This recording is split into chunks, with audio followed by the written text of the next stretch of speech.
Mrs. Fred Miller, 350 Brazilian Avenue, Palm Beach. TE2 8459. I'm in the home of Mrs. Fred Miller at 350 Brazilian Avenue in Palm Beach. The time is 11:30 in the morning. The day is Wednesday. The date is February the 28th, 1962. Ms. Miller, you are one of the pioneers here. Yes. When did you come to Palm Beach? Well, I came first to Florida, to the Stuart area in 1896. Oh, you were a Stuart starter, huh? We came there to raise pineapples on the north side of the river on the property that Christensen now owns. Oh, yes. Were you married at that time? Yes. Where did you come from? We came from Ohio, Warren, Ohio. And how did you find out about Stuart and pineapples? Well, we happened to know a young man who had been in Florida previous to the big freeze. Oh, yes. And they did have one, didn't yes, in '94. Mm-hmm. And he was frozen out and went back north to try to recoup his fortune, and was very anxious to sell his property.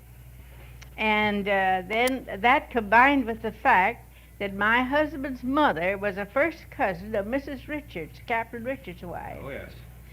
And through their correspondence, they were very anxious to get him down here.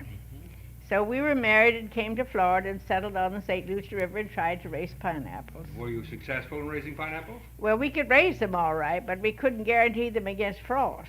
Oh, and was there a lot of frost? Oh, yes, there was frost. Froze us out every year, and then we built sheds. We first bought 10 acres, then we sold half of it and built sheds on the other half. And but as time went on, it wasn't a successful venture for us. My husband had been shipping clerk in the Union Iron and Steel Company in Youngstown, Ohio. Before we were married, neither of us had ever lived outside of a city. Mm-hmm. Mm-hmm.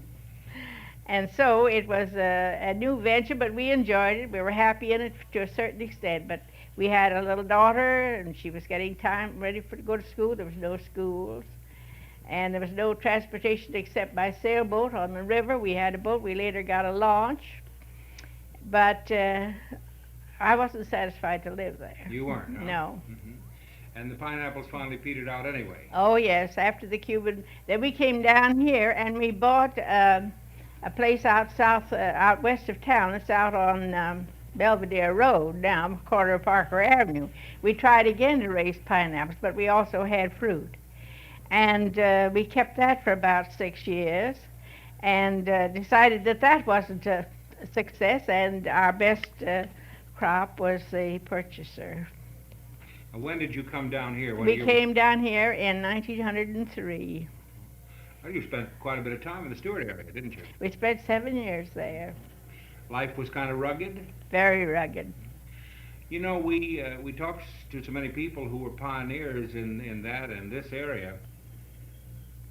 I don't often hear about people giving up and going back. Now, you're the first person that's ever told me about anybody who gave up down here and returned to their original homeland. Oh, and we never went back north. I don't mean you, but the people that you bought the property Yes. from. Well, he was a young man who probably had ventured all he had and lost, and so he went back north. I don't know what the circumstances of his life further than that is. Who were some of your neighbors up in the Indian River Country? Well, we sold our half of the property to George Thomas. Oh, yes.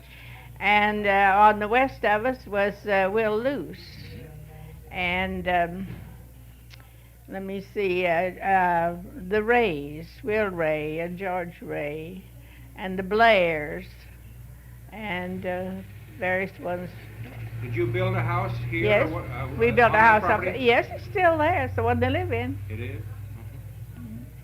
Where did the timber come from? Off the land? No, we bought the timber and the lumber, and it was hard pine that came down the river on a boat from Titusville to Patterson. And hard pine is real good lumber. Oh, yes, it was good lumber.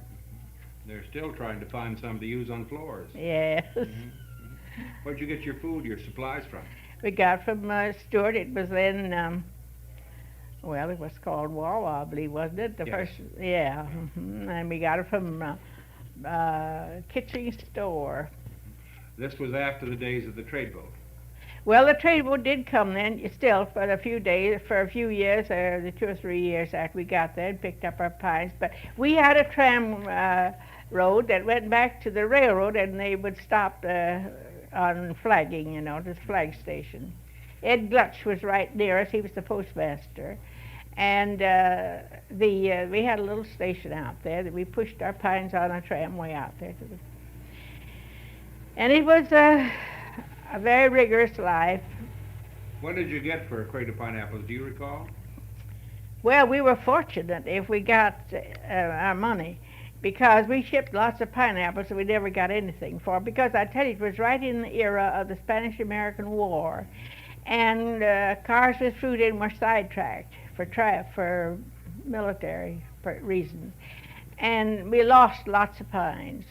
Besides the frost, there was that Spanish-American War just at that period. Did you ship on commission basis? Shipped on commission purely, no cash. And our cash money we got fishing off season. Oh, the fishing made you more money than the pines. Well, they made us a winter living anyhow, and then I did teach school one year there. Oh, did you? Where? At what did they call it? Eden? No, it was at on the north side of the St. Lucie River. It's a part of Stuart now. It was where Frank's store was over there. It's on the north side. It's the north end of the bridge. Was that Gosling? Gosling. Gosling. That was it. They had a number of things going over there at that time. Of course, the railroad first came just to that end. Yes. Ended there. Well, after it was across the river. It was down to Palm Beach. We see it. It went down to Miami in '92. Have you any idea how Stuart came to be named? No, I don't. I don't know how it happened to be named Stuart. Well, now tell me about your life here in Palm Beach. What do you remember best about those early days? Well, of course, we endeavored to raise pineapples and oranges when we bought out there in Belvedere. But we found that too was, well, it wasn't a successful venture, except to the extent that it was home life. And my husband got employment in town, and sooner or later he was made well. We sold out there in 1909.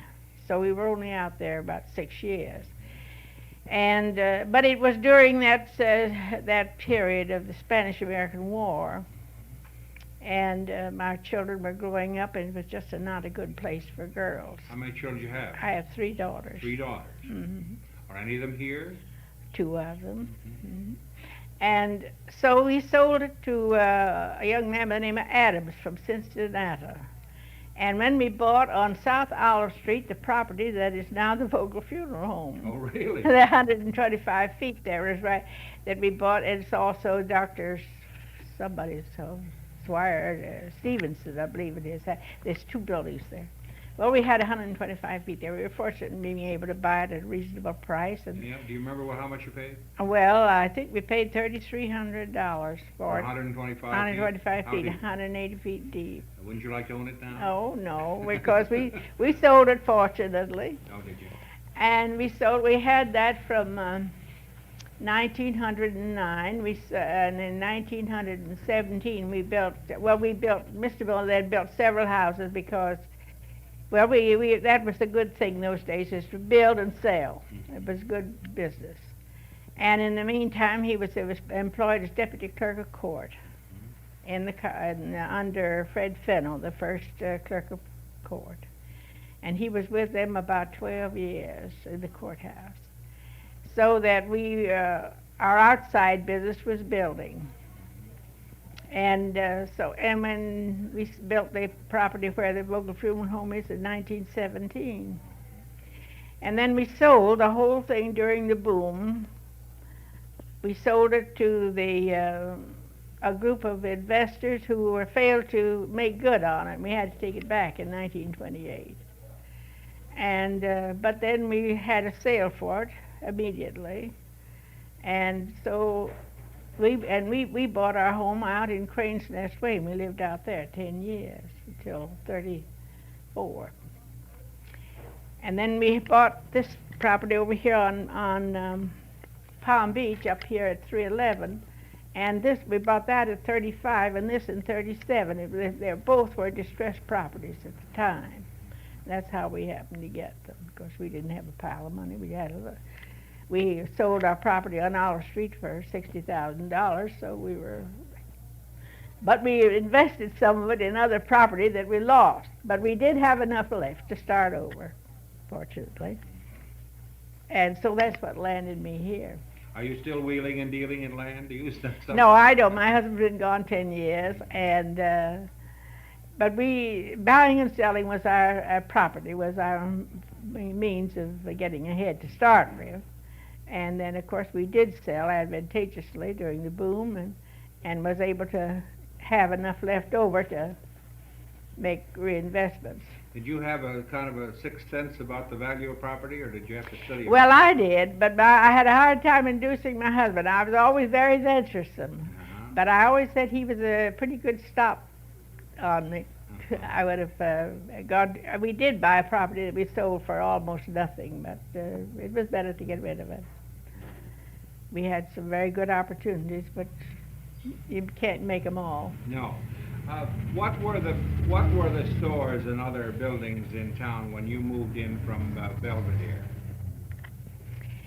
Well, let me see. At that time, well, when we first where, on Clematis Avenue? Yes, along in downtown West Palm Beach. Well, at that time, now we moved in 1903.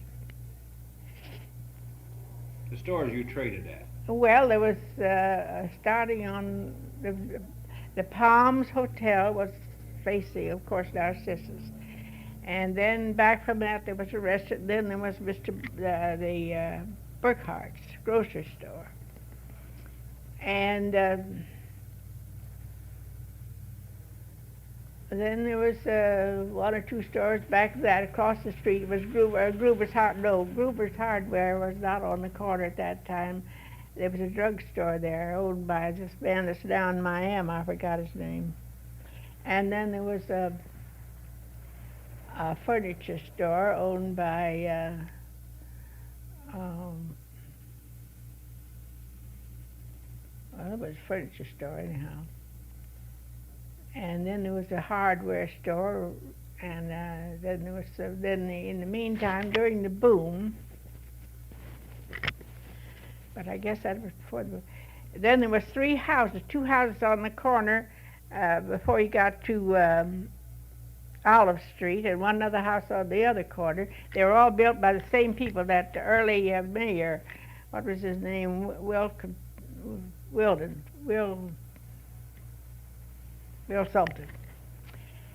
Well, and then there was Majeski's Bakery further up the street, and then there was a grocery store owned by, I don't know, and the Masonic building was built across the street, and then there was a Times building, a news building, and Mr. Pierce owned the property in there next, from there almost to the corner, and then Faber's owned the corner. How did you get things home? Was there a delivery in those days? Well, they delivered by bicycle, and our groceries were many times a half a barrel of flour almost delivered on the bicycle. Who was pushing the wheel? George Hurd. Oh. He delivered for Strom, G.G. Strom. What was your means of transportation? Footwork. And bicycles. This was before the horse and buggy days. Yes, before the first cars we saw. We were living out on Belvedere Road, and the Potters, George Potter, had a little runabout of some kind of a skeleton thing, and he used to drive out. They used to own a grove out there. And they'd get down. There was a hill there where you come down over the hill there at Ingram's, you know. That was more of a hill than it is now. It's been filled in. And he sometimes couldn't get back up that hill. And they'd all get out and push back up that hill. I bet it was a noisy thing. Oh, it was a noisy thing. When you were out there in Belvedere in those days, that must have been open country. It was, well, it was a lot of orange groves out there. The Beaches had an orange grove, and the Brannings had orange groves, and the Potters, and the Porters had orange grove and a nursery, and they lived all in that section out in through there. And the Brannings lived west of us, the Pier Brannings. They had some trees. We had trees. What were the roads like? Well, we had about 8 feet, 7, 8, or 9 feet of shell, Oh. and the rest of it was sand. Heavy And rock. and at the corner that came to our property, that's as far as the road went.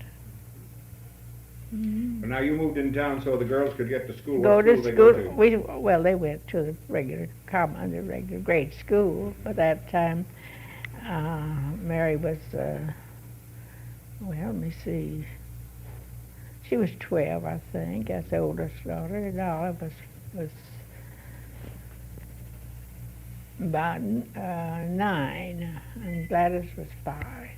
They walked to school here? Oh, yes, they walked to school here. We didn't have a car till 1917. 1917 we bought we had a boat still on the lake, but we had a car for 1917. What was your first car? What kind, do you remember? Studebaker. A Studebaker. 7 passengers. Oh, a big one. Well, we made a trade out, and we drove to California in that car in 21. Really? We surely did. That was quite a fair piece, wasn't it? Sure those was. days? We were gone. We took a year and a half.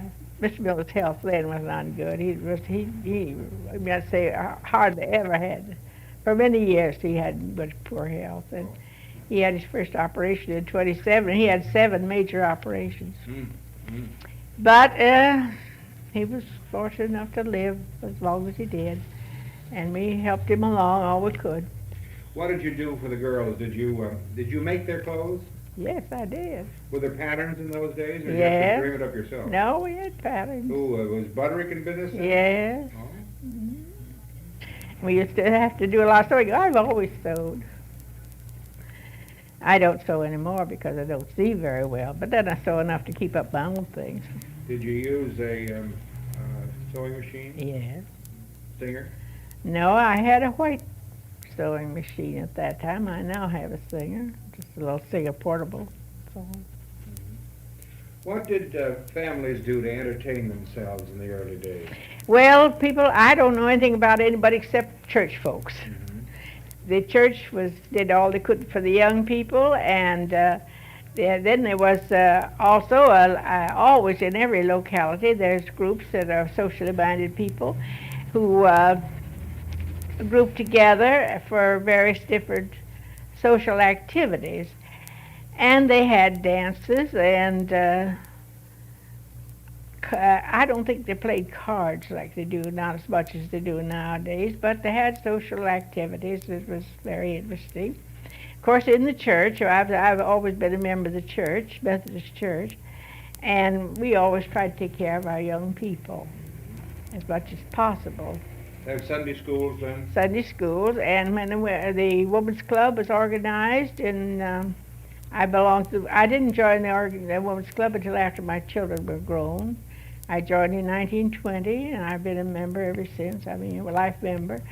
And I was the president in 1925 to 27. I helped organize the YWCA, bought their present property where they are, was their president, and held all the officers with them for many years, and took a very active part in that work.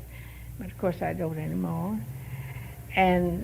But I did buy their properties for them. I saw to it they got it.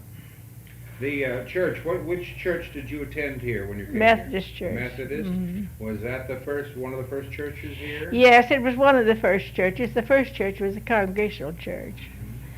Flagler gave the property for that first church. It was a community church at that time. And then about 90,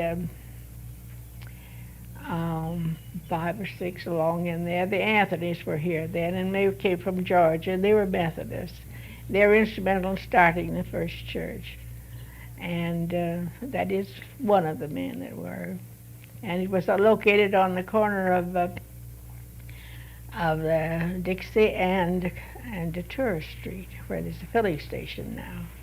Then they had a second church built in the second locality. That was after, during the boom. No, before the boom, they built the brick church. And we were still out in the country. So that must have been in there, yes, considerably before the boom. And then during the boom, they bought the property where they now are and built that church. Who was the first minister?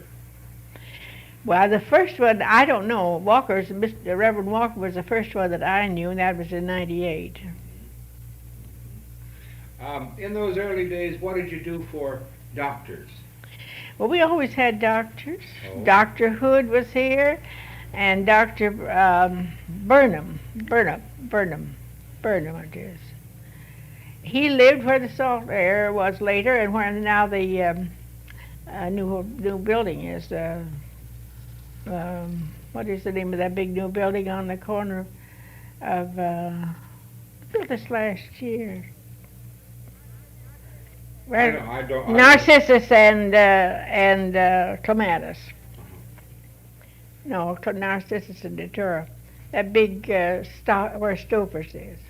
Supposing you had to go to a hospital, where'd you go? Well, the hospital was established after we came here. There was just a small little building. Dr. Peake was instrumental in starting the first hospital. And he lived in one of what's called the Jefferson buildings on the Narcissus. And he was he came here from Melbourne.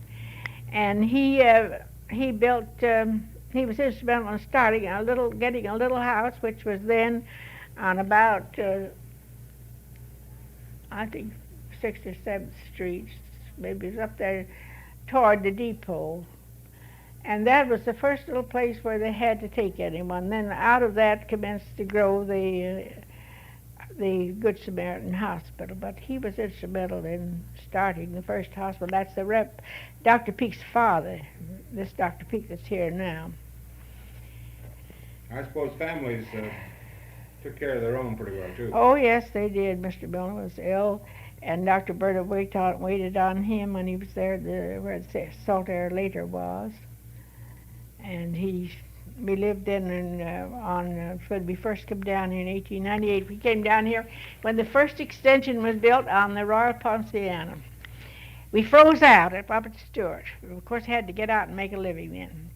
Mr. Miller had never done anything, just nail around home a little bit, but he came down and applied for a job at carpenter work on this job. And Flagler's orders was to give every man that could handle the tools a job on account of the misfortune, because it was very beneficial. So he was intelligent and could read a square a little better than some of the rest of them, And so he soon got to be foreman. But anyhow, he worked on that first extension. Then he worked on what they called the McGuire extension of the Ponciana.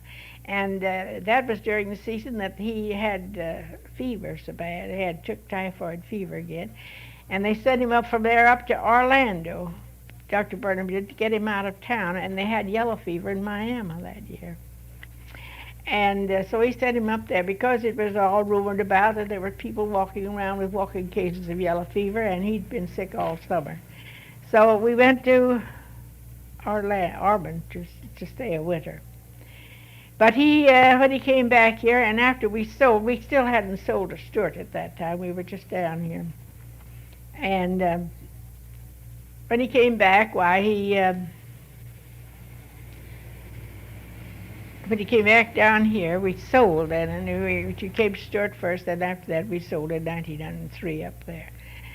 But the year we came down here, and the year we sold, was the year that the first breakers was burned.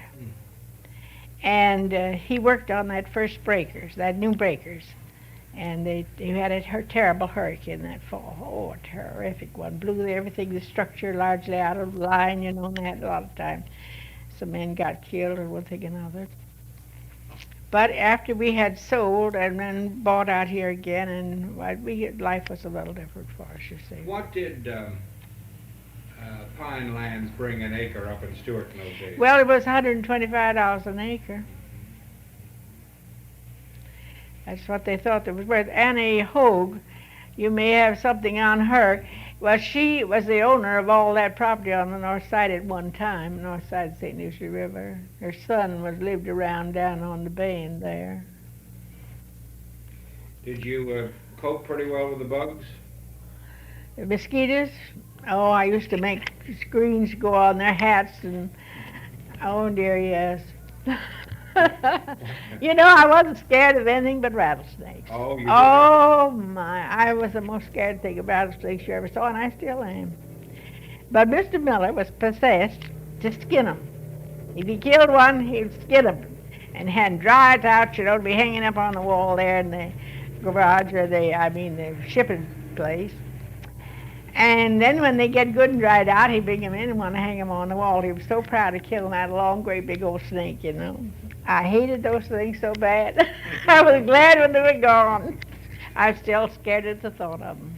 I have been told that in those early days, some householders found snakes hanging from the hooks in their closets. No, I didn't have anything there, but I've gone to the garage, in the shipping place out there.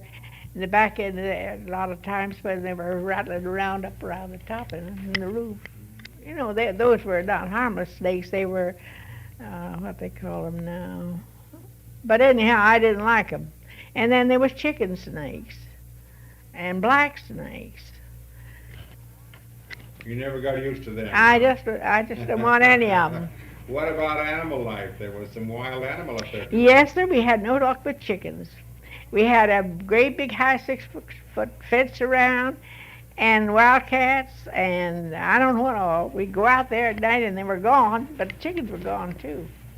And we just had no luck at all with chickens. Well, of course, you know, we really never had raised anything in our lives. Both of us. I was 20 years old. My husband was 24. And we just never had raised anything in our lives, you know.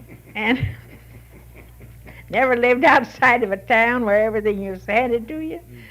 Just graduated in school with one thing and another. And of course, he'd had been at work for several years, 3-4 years, I don't know how many. But anyhow, that's the way it was. Did you eat wild game? Oh yes, yes indeed. We ate turtles, and we ate rabbits and squirrels, and of course lots of fish. Did you ever trade with the Indians? Oh yes, they'd come in and bring in venison to us. You'd all of a sudden see one standing out there looking at you. And he'd have some meat, and we'd buy some meat. He'd go on. That's all I know about him. What'd you do with it? Did you smoke it or cure it? No, we ate it. You ate it right away? Oh yes, couldn't keep it. How'd you cook venison? I don't know. I haven't cooked any in years. I don't remember. Made a stew of it, I perhaps? suppose so. Mm-hmm. Was it high? Was it strong? I think it was not strong, but I think it was tough. Mm-hmm. And oh yes, ducks. Mr. Miller loved to shoot ducks. There were a lot of Lots them, of ducks, lots of ducks. When the season was on, he had a blind, and he used to love to shoot ducks. Really, we really, as young people, we had a big time. We did a lot of things we never did before in our lives or never afterwards. And it wasn't unpleasant to look back on, except it was a lot of hard times, too. We didn't have much money. And we had to scratch for it, and we got along the best we could, but we were young, and everything in the world looked good, and we had a lot of fun. I suppose number 2 and number 3 girl got hand-me-downs from number 1 girl. Well, it was 4 years between the first two, and my second daughter was born down here in West Palm Beach, and the third one too. There's about 5 years. There's 10 years between the three of them, from the oldest to the youngest, about 10 years. So we didn't have our children real close together, and of course they got the hand-me-downs. They got whatever they could get, in fact. The rest of us did too. The tide didn't turn till you moved in from Belvedere. No, we sold out there, then we made good fortunate buys. We bought 2 or 3 properties in town. We bought this one on South Olive. We paid for that. And we could have bought all the land clear through to all of Tanglewood Court up there was in the same property. It was all the same 125 feet, government tract, you know. And but we kind of thought it was more sense to put it in some property around town. We bought a piece of property on Detroit Street right across from the old Keystone Hotel. And then we bought property when it was down on Pembroke, no, on 193. And we bought this property up on the side hill I saw in Evernia Street. How did you find those properties? Oh, I don't remember. Did you go prospecting for them? No, we just looked around, found them. Found lots for sale, and then Fred built houses on them. Were there real estate agents in those days? Yes, it was. Or did you deal directly with the owners? We dealt directly with the owners, but the one we bought down in towards the south end of town, I can't think of the name right now. I bought that on a sale, on a public auction, 2 lots down there, and then we afterwards built down there. When you go into an auction, do you know in advance what your final bid's going to be? No.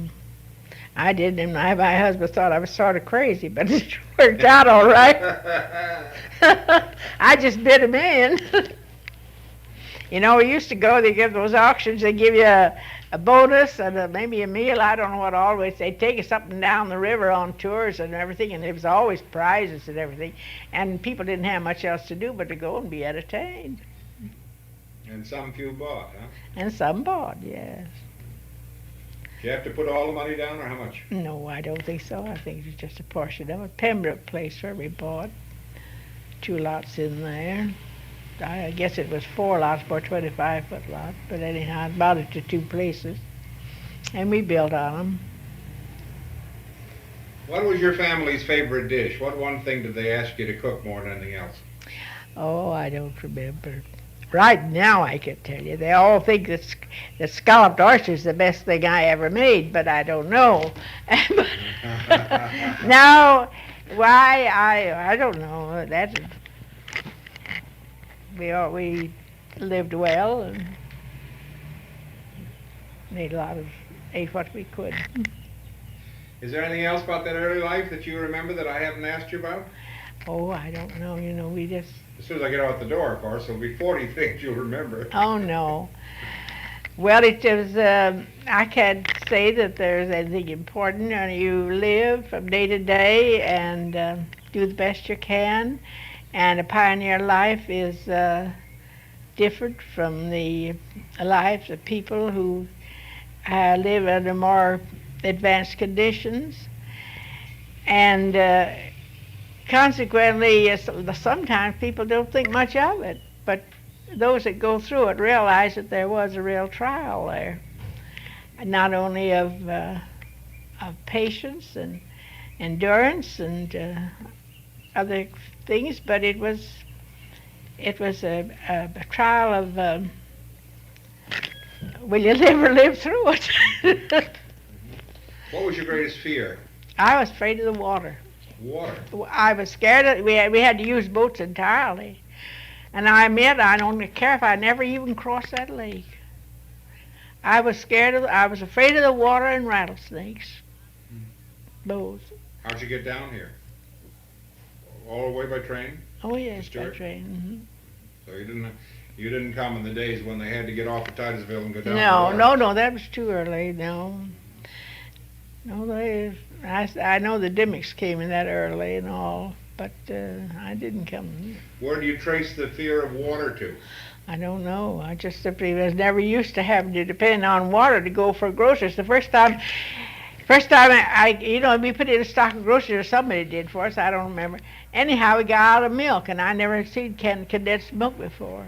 And we was out of milk, and I didn't know what to do. And we rode from where we lived there over on the north side of the river, clear over to Stuart's to the store and bought 1 can of milk. That shows how much sense I had. 1 can of milk. That was a long row. And I know that the grocerman must have thought we either didn't have any money or else we didn't know what we were doing. But anyhow, we were just out of milk, and I was in the habit of having milk, you know, if you get out of it, go buy some milk. And of course, later we got sailboats. We had a sailboat in the first year we were there, but we didn't have it immediately. And Fred had never sailed a boat in his life. He went around to Eden and bought it, and sailed it around the point down there. And he never had sailed a boat in his life. And I think he went in and out next to shore all the way. Then he tried to get me to learn to sail. Well, I could sail if he was in the boat. But I was scared to death of the water. And also when we had a launch, he wanted me, of course, he always wanted me to do everything he did. He'd say, well, there'll be a time when you'll need to know. But I didn't care if I never knew how to sail a boat. Oh, no, I was scared to death of the...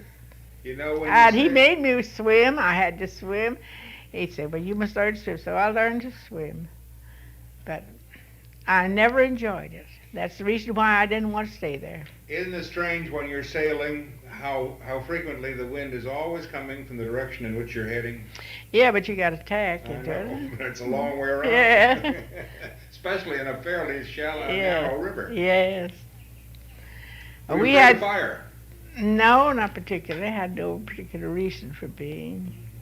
We was accustomed to fire, you know. How'd they fight fires nowadays? Well, I guess they built they built a fire strip, you know, and beat that out and keep it back. But there wasn't so much fire around there. None big fires around there when I was there. No, not while I was there. Not close in.